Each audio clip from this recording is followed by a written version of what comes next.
শপথ পাঠ করানোর জন্য মহামান্য রাষ্ট্রপতিকে বিনীত অনুরোধ জানাচ্ছি। বিসমিল্লাহির রহমানির রহিম। প্রধান উপদেষ্টার শপথ।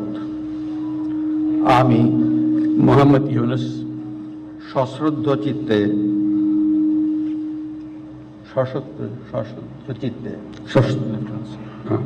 সশ্রদ্ধ চিত্তে শপথ গ্রহণ করিতেছি যে আমি আইন অনুযায়ী অন্তর্বর্তীকালীন সরকারের প্রধান উপদেষ্টা পদের কর্তব্য বিশ্বস্ততার সহিত পালন করিব।